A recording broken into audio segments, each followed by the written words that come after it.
Look at these two men. Do you know who they are?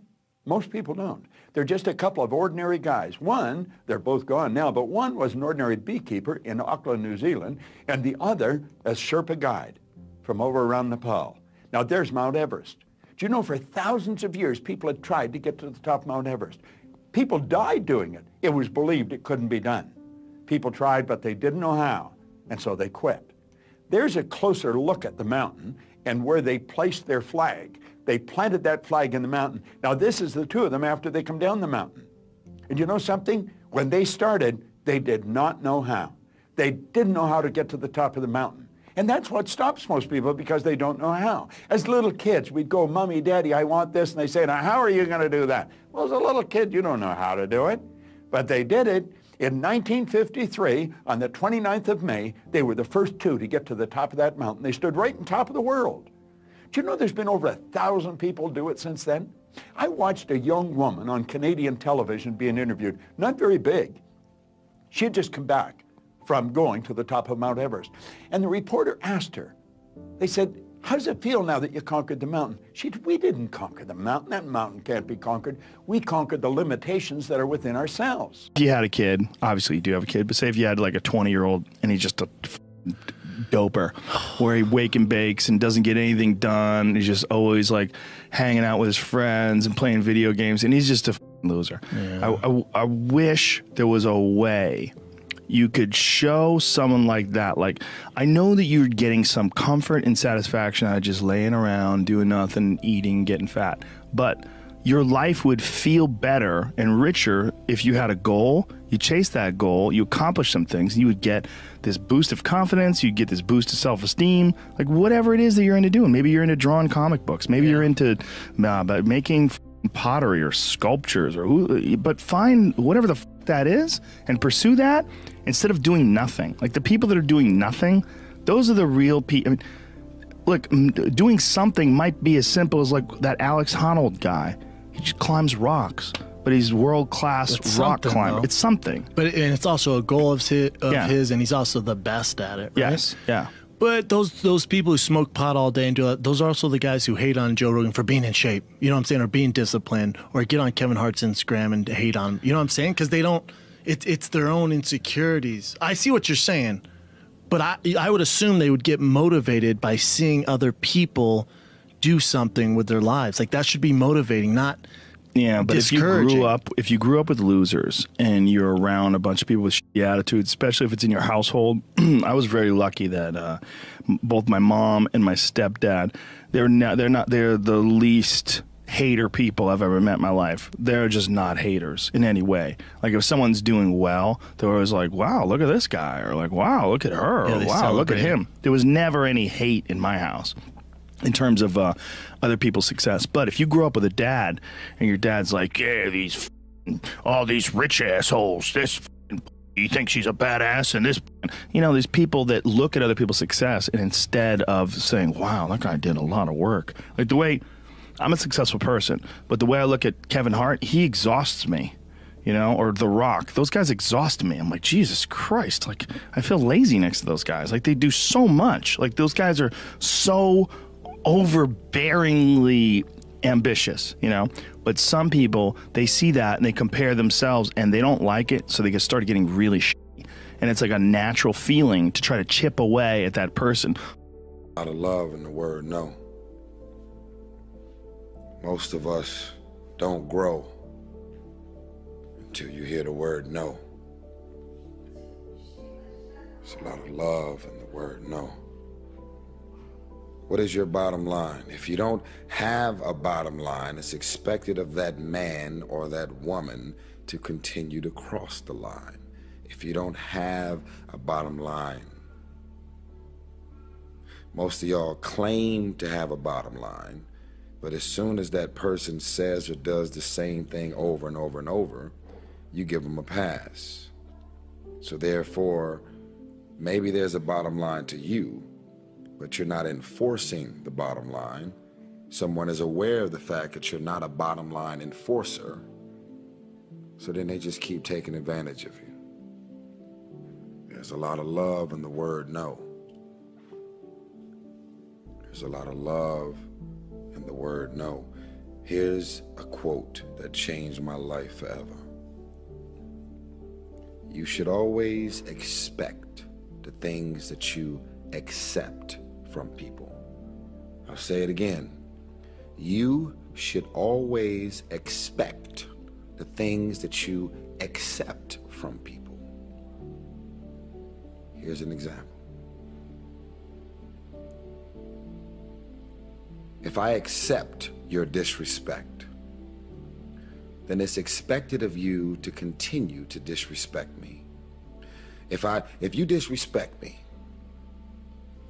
and it happens over and over and over and over again, I'm saying to you, I'm sending you a message that what you're doing, what you're saying, the way you're treating me, the way you're going about this relationship is acceptable. I'm giving you permission to continue to disrespect me. I'm giving you permission to continue to be mean, rude, disrespectful, evil, condescending, whatever the case may be. You should always expect the things that you accept. If I accept $2, you're like, man, I think I'm worth more. I think when it's time to renegotiate, or if I get an upgrade in pay and my boss is going back and forth with me and I say, okay, I accept your offer. He's gonna say, yes, I got her or him to accept that. So now a year goes by and it's time for you to now get a raise. You accepted $2. So if you're gonna get a raise, it's expected of you to maybe take $3. And then you like, nah, man, I work my ass off, I want $7. He's like, no. You accepted $2 last time. So it's expected of you to take a smaller amount of money again. You create the blueprints for the exchange of you and that relationship. If you have a bottom line, if you know your value, if you know what you're bringing to the table, then you never, ever should take less than what you know you're worth. When it comes to relationships, when it comes to money, when it comes to opportunities, it's about staying humble. And if you have a plan, you'll say, you know what? I'm not tripping on how much money I'm paying. I'm more excited about the opportunity, because once I get my foot in the door, then I know sky's the limit on how much money I'm gonna be making. So I'll accept this for right now because it's connected to a plan. Let me just get in the door. Sometimes people don't see or understand your value. When you get in the door and you perform and you hit it out the park, then now you're in the position of power. You said, you know what, I accepted a low amount because I want to show you what I was made of. And now that I'm in the dough, what you're now offering me is unacceptable. You should always expect the things that you accept. Don't talk to me like that. Why are you so disrespectful and talking to me like that? Why are you crying? I've been talking to you and treating you like this since we got together. So you've made me feel like me disrespecting you and coming at you the way I do is acceptable. You have accepted my disrespect. So it's expected of you to continue to receive this disrespect. Anything I want to unleash on you, it is expected of you to accept it. So why are you trying to act like you got a problem with it now? When you've made me feel like everything I do, whatever I say, however way I want to go about this whole shit, you've made me feel like, you know what? It's acceptable. If you make it to the end of this video, I want you to write, you should always expect the things that you accept. And I want you to make me aware of what is unacceptable. Spread this video. And this time, for the first time ever, other than the fact that I want you to share this video, I also want you to tag someone in the video that reminds you of someone who needs to hear about this. Self-love creates a bottom line. Self-love creates a real bottom line, drawing your foot in the sand and saying anything that you're trying to do from this point on is unacceptable. I refuse to be on the receiving end of any of the mean, evil, and disrespectful things that you just decide you want to unleash on me. It is unacceptable. It's unacceptable. Talk about it. Speak on it. I love y'all. There's a bunch of people that will say, yeah, well, I have a family, so, it's a great idea for you to just go out there and go crazy. I have people to support. You need to listen. Stop saying that. Stop saying any of those things. Every single person who has ever done anything worthwhile or exceptional or difficult or extraordinary, anyone, whether it's great artists or authors or mathematicians or whatever the it is, everyone encounters difficulties. There is no easy road. It does not exist. It is impossible. Everyone has issues. If you have time to pursue a hobby, if you have time to do anything in your life, you can better yourself. And here's one way you never better yourself. When you come up with excuses for why other people are successful and you're not. That is dangerous. When you give yourself an escape. Yeah, well, that's easy for you to say. You do this, you do. Trust me. Everybody has a hard road. I wanted to jump out a window several times during my young life. I wanted to jump in front of a train and just end it because it's too much pressure. Not really. But you know what I'm saying. Theoretically. We all go through hard times. We all go through depression. We all go through doubt and moments in your life where it's really difficult and you're trying to figure out what the your path is going to be. It's hard as shit. But Stefan and I were talking about this before the podcast starts, that is what makes you a person. And those difficult moments are what build your character. Show me a great man who's the son of a great man. That's what we're saying. These kids that are born billionaires, you're never going to be a self-made person. You have a backup trust for your backup trust for your trust. Harriet Tubman says, I freed 1,000 slaves. I would have freed even more slaves if they would have known that they were slaves. Wow. How many of you fellas and women are operating as a slave and don't even know it? Are you conscious that every day you wake up and you're anticipating to work for somebody? We all work for somebody in whatever capacity, but are you even working towards working for yourself? Are you looking to wake up and be somebody's bee? They said somebody's bee as in you got the king and the queen bee and you got all the worker bees that work for someone. They said, what is that quote? I gotta think of it. They said, if you don't remain obedient to your visions and dreams, you're gonna wake up every day at 6 a.m. to go and work for somebody else who was obedient to their dreams. I would have freed more slaves if they would have known that they were actually slaves. I don't think y'all know how powerful that is. I realize that we are our own mountains. We are the reasons that a lot of shit don't go right for us. We create challenges and obstacle courses and issues and conflicts. If something is blessed and beautiful and is right in front of us, we are gonna figure out a way to f it up. We are our own mountains.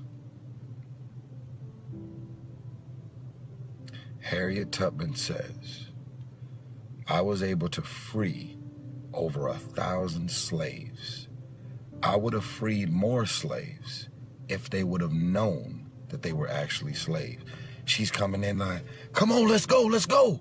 And they like, what the fuck are you talking about? We gotta get out of here. We don't want to be slaves no more. Let's go. Let's break free. What? What the hell is she talking about? Harriet Tubman says, I freed over 1,000 slaves. I would have freed more slaves if they would have known that they were slaves. We are our own mountains. We self-sabotage and self-defeat and stop ourselves from advancing and moving forward with opportunities that are directly in front of our faces. I am sending this message out to the world, and I'm asking for everyone to go within. Don't be consumed in the opinions of the world. Hold on with that bag, I'm leaving the video. It's loud. Don't be consumed of the opinions and thoughts of the world. When I leave these videos, it's a moment for us to actually sit still and think about us and our life. And not everything I say is a reflection of everybody. But there's a lot of crazy shit going on. There's a lot of people out here who wake up every day trying to figure out, how can I fuck up my marriage? How can I mess up my relationship? How can I take a blessed and beautiful situation and mess it all up? Drama and dysfunction is the orchestration and works of the devil. And when things are blessed, you purposely try and figure out a way to make it stressed. I suffer from it sometimes. We all suffer from it. But us being our own mountain, it's like, man, you know, the peaks and valleys, we got a lot of challenges in lives and mountains to climb. Are you your own mountain? Harriet Tubman said, I was able to free over 1,000 slaves. I would have freed even more slaves if they would have known that they were slaves. And just so y'all know, I'm not one of them guys that's like, the slave, the white man, I don't get into all that. That's not who I am. I believe that every man and every woman individually can create a better outcome for their life, situation, career, and circumstance if they stop self-sabotaging and going out of their way to fuck up their own situations. Worst people that you know are the people that don't have a good self-judge, that everything they do is awesome. Those never grow anywhere. Right. I mean, that's a huge issue with comedy. When you run into people that have terrible comedy sets but think they did great. Like we would always, Greg Fitzsimmons and I would always talk about that with like open micers. Like there's people that hear phantom laughs, like they think they're doing great, and they have this delusional self-opinion where everything they do is awesome, and they don't know why they're not successful already. They don't know why they're not famous. And those people, I believe, I mean, in some sort of a weird narcissistic way, you could look at it this way, that those people are there to teach you. This is the consequences of not feeling that awful feeling when you fail. I was talking to Burr a couple weeks ago. He did a set at the Comedy Store, and I saw part of it. It was he was killing. And then I ran into him in the hallway, and I go, "Oh man, main room show was great, right?" And he goes, "Yeah, I f***ed up at the end though. I tried to hang in there too long, and the last bit bombed." Like he was just, it was rotten at him that the last bit. Like he goes, "I f***ing hung in there too long. I should have got off of the bit before that." You know, like, but you know, when I was in there, he was f***ing killing. You know, but that wasn't in his mind. The success was not in his mind. What was like, okay, whatever that happened at the end, don't f***ing do that again. Right. You know, Right. But that's why he's Bill Burr. That's why he's really good. He would come out with a shotgun, you wrote. My last Christmas at home, man, I was put out of the house, butt naked, at gunpoint.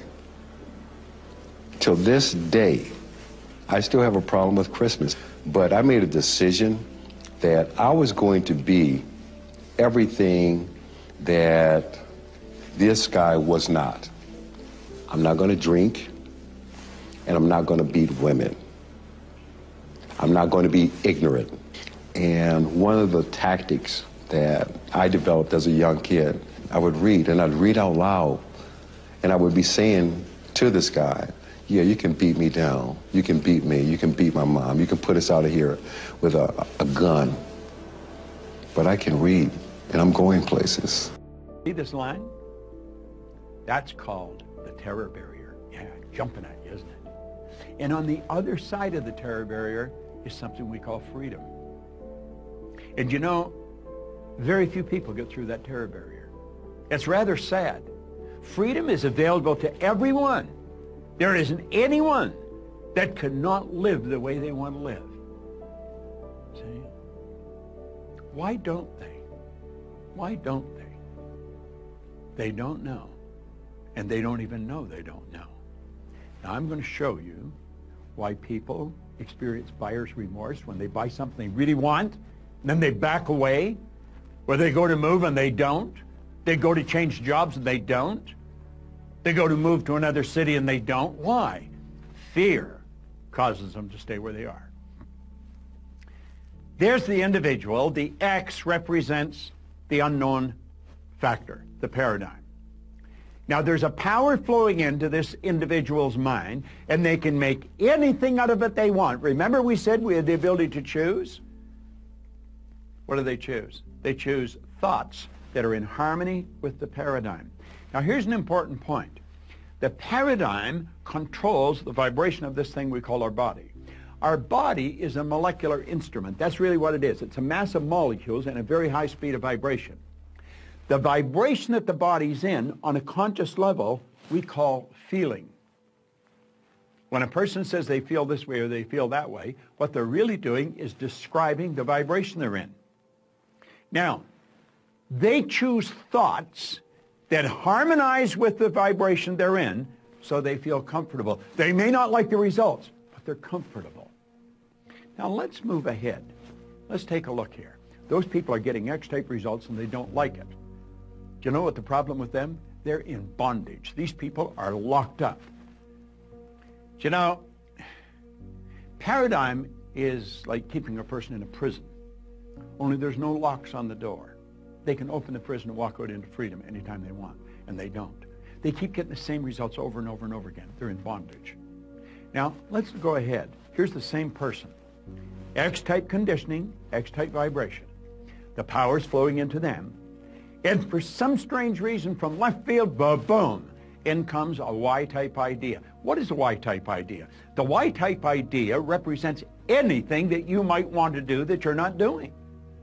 It might be move to another city, change jobs, sell the house, buy the farm, whatever it may be. Ask the little girl for the date. Ask the guy to go to lunch. Go make the sale. Buy what you want. Go where you want to go. That's the Y idea. But as long as the Y idea is just in the conscious mind, it's just going to be an intellectual exercise. It's never going to happen. So how do we make it happen? Well, that's when everything goes haywire. Here we are here, same person, okay? The power flows in.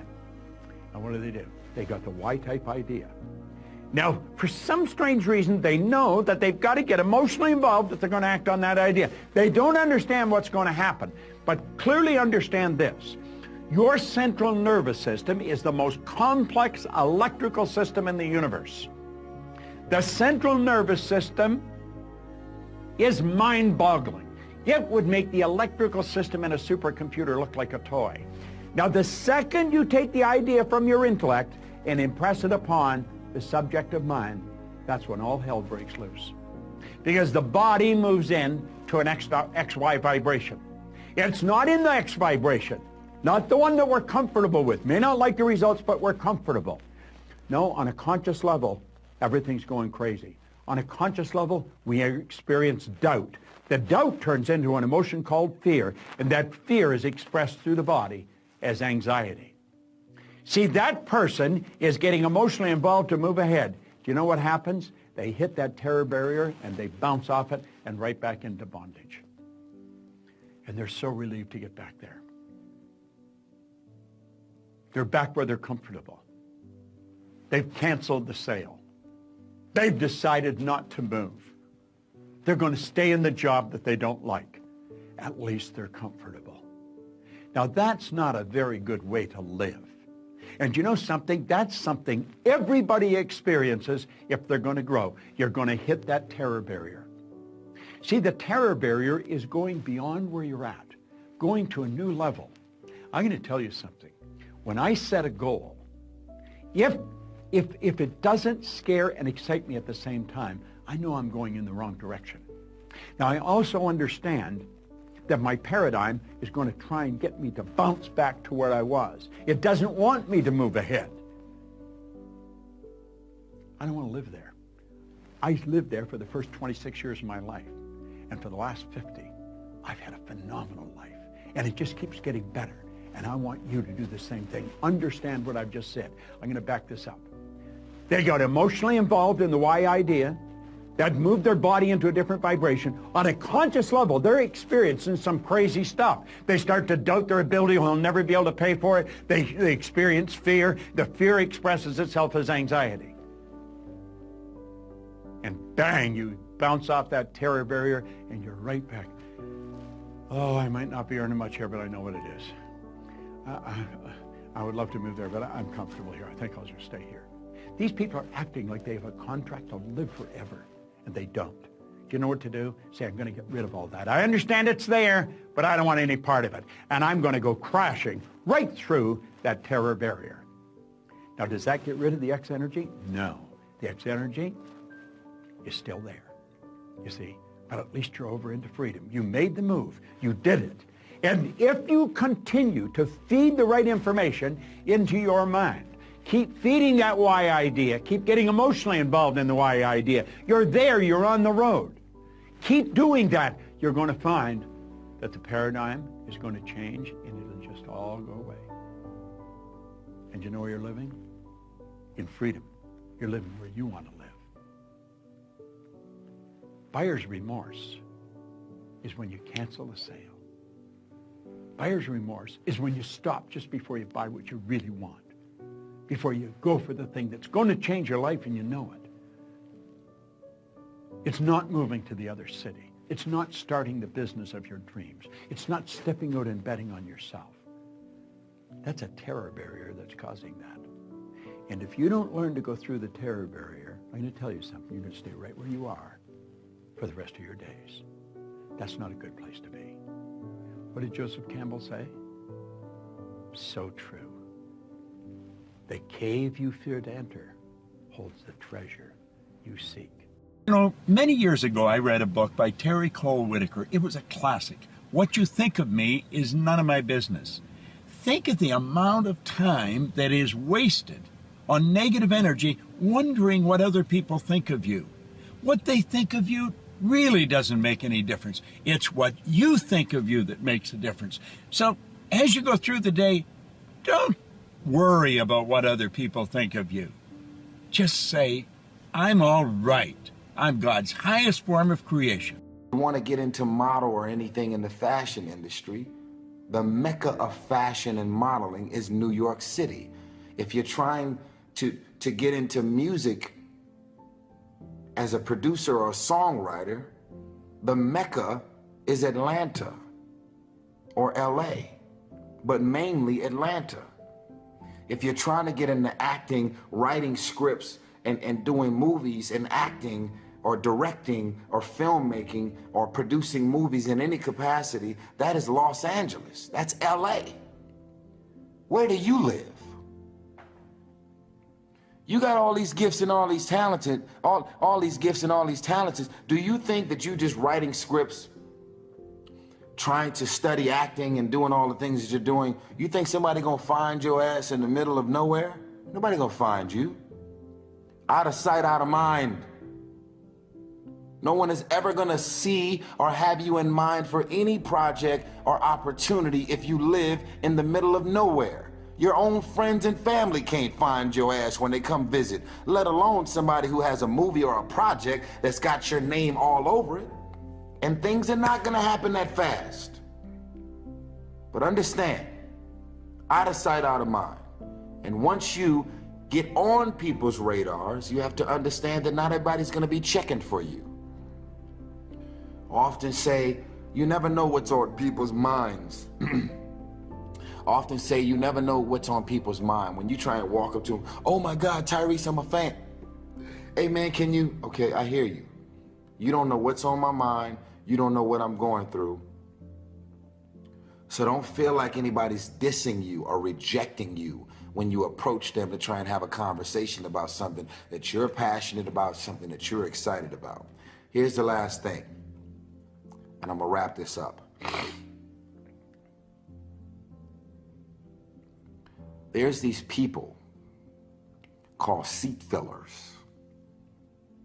Seat fillers work at every award show. The Grammys, the BET Awards, the Oscars, the American Music Awards. Every award show has seat fillers. I've been at award shows myself. Now, I'm a star, I'm established, you know what I mean? Arguably, I'm a heavyweight. You know what I'm saying? I've been at some of the biggest award shows and ended up sitting next to people, I don't know who the f they are. And they're like, oh my God, Tyrese, nice to meet you. I'm just a seat filler, but oh my God, I get a chance to sit next to you. This seat filler goes from me to Charlize Theron, from me to any rapper, any singer, any actress, anybody. They're seat fillers, and they sit at these award shows. The question is, why are you just filling seats? If you have an opportunity to have a conversation or sit next to Beyonce, Jay-Z, your favorite stars at one of these award shows, and you're just looking to be a seat filler and not take advantage of the opportunity to sit on the side of somebody as a seat filler, that's your f***ing loss. That's you not seizing the moment and taking advantage of the moment. I'm gonna be a seat filler. My name is Johnny from Crested Butte, Colorado. I decided because I'm so passionate about music or acting, I'm gonna move to LA and I'm gonna be borderline broke. I'm gonna look on Craigslist or whatever I gotta do to end up finding a roommate, living in a room with somebody. Because you start here doesn't mean that that's gonna be your finish. You gotta grind and hustle. You're gonna even have the doubt, the spirit of doubt is gonna kick in, and you're gonna say, why the f did I move out here? Everybody laughed at me. Everybody was looking at me like, man, you crazy as a mother. You just gonna leave your city, the comfortability of your house, your family, your environment, all your friends, your loved one to go seek a dream and seek something that you're passionate about? Absolutely. Absolutely. Out of sight, out of mind. No one will ever have you in mind for anything that you're trying to do, achieve, or accomplish if you're living in the middle of Egypt some damn where. Nothing wrong with Egypt. I was gonna say something else, but anyway, you live in the middle of nowhere. Your friends and your family can't find you, let alone a director and a producer, a writer, an executive. You are beautiful, you are talented. And let me put this out there. Some of the most amazingly talented actors out here are not always beautiful. So if you think you gotta be attractive to be successful as an actor, you got it all f***ed up. And I don't even wanna call no names, but y'all can go down a long list of people that are not visibly beautiful, but very brilliantly talented. So I don't want y'all to think that in Hollywood, you can't make it unless you're beautiful. I don't want y'all to think that in Hollywood, you gotta be some slim little petite model with your damn ribs showing in order to have somebody to consider you for a movie role. If you're trying to be a model, being slim, that's an audience in New York City. Get to New York. Do what you gotta do. Even if you live an hour and a half out in Jersey somewhere, just get to New York. Hustle, out of sight, out of mind. And when you see somebody and they got opportunity all over their face because you know who they are, you know what they're about, do your research, find out who these people are, find out where they hang out at, find out the restaurants they like eating at and hanging out at. If you're broke and you're financially barely holding on, get to these spots, order an orange juice and leave. Park up the street because you can't afford valet. Do what you have to do. Because you're charm, you're charismatic, you're articulate, you have ideas, you have visions for things that you want to do for your life and your career. But no one will ever know anything about your visions, your ideas, because it's out of sight, out of mind. I will never have you in mind for anything if you don't get on my radar. You don't exist until you see to it that you exist in people's minds, on their radars. Get to LA. It's about auditions. It's about this. It's about that. It's about the gift of the gab, conversation, having social skills, knowing how to move and maneuver, and having opportunities to present itself. Who the f are you to just say, I'm talented. Everybody who hears me loves me. You can be real popular in Crested Butte, Colorado, but nobody know who the f you are. I'm gonna wrap it up. If you make it to the end of this video, I want you to write, out of sight, out of mind. Are you packing your bag yet? This is the confirmation that you was waiting on. Are you on the freeway yet? Are you using your frequent flyer miles that you borrowed from other people? Because it's only 25,000 frequent flyer miles round trip on American Airlines. Are you on your way to LA yet, or New York, or Atlanta? Are you gonna get a hold of anybody that you can be roommates with so that you can get to a city, the city of the unknown, to do whatever you gotta do to socialize and network and get to wherever you're trying to do and be in life? I'm gonna put this out there as a disclaimer. If you move to LA, I don't owe you shit. You're not moving in my house. And if you run into me and say, I moved out here because you left that Facebook video, so I'm struggling and I'm f***ed up, so it's all your fault. I'm putting it out there. I don't owe you shit. You come to LA, you're on your own. You're gonna do your shit, you're gonna hustle, and you're gonna understand that God has a plan. And he wants you to get out of your familiar space and walk boldly into the unfamiliar so that blessings and opportunities can present itself. That's the word. I'm telling you.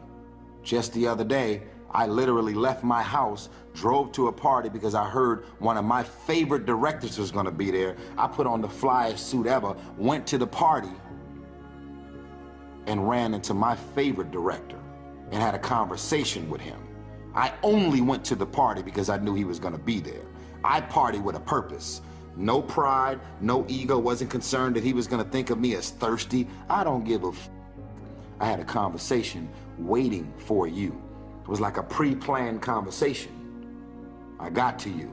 I had my conversation. As soon as I had the conversation, I left. I was in valet. I'm gone. I have no other reason to be here. Not for the girls, not to be here socializing, hanging out. I'm gone.